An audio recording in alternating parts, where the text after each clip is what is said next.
We're continuing to follow the story of a Winooski family who was contacted by ICE. They have two students at the Champlain Valley Union High School. They were told that they needed to leave the country or face deportation. We've learned the family has since chosen to self-deport. NBC5's Anna Guber has been following the story for us. She joins us now from the newsroom with more on this update. Anna. Yeah, so Brian and Liz, when we first reported this story in April, we shared that the family we are speaking about are relatives of Winooski Superintendent Wilmer Chavarria. Now, he says his family is doing relatively well after deciding to move back to Nicaragua and starting all over again. Take a listen.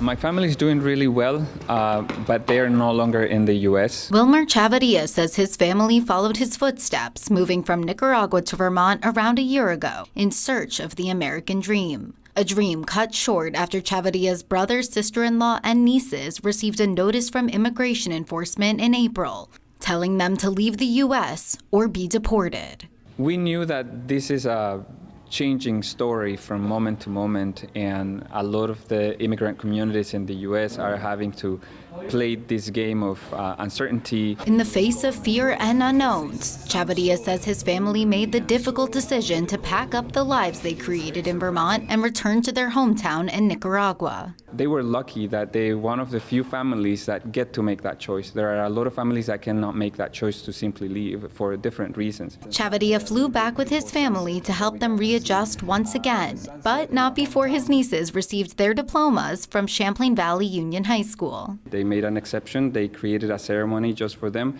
They accelerated their requirements so that they could get their diploma before they got on that plane. It felt really important to make it celebratory and to make it reflect kind of who they are as young adults. Now, as his loved ones settle into life in Nicaragua, back in Vermont and at his post as superintendent of Winooski School District, Chavarria says he hopes their story raises awareness and paves the way for a more hope-filled future. Right now, I think we're at a low point in how we're treating each other and how we're treating vulnerable communities, but I think the pendulum can also go the other way, and I have faith in the United States that it will do the right thing over time. The Trump administration calls self-deporting a dignified way to leave the U.S. In a statement, Homeland Security says those who submit an intent to depart through the CBP app will receive $1,000 after their return has been confirmed.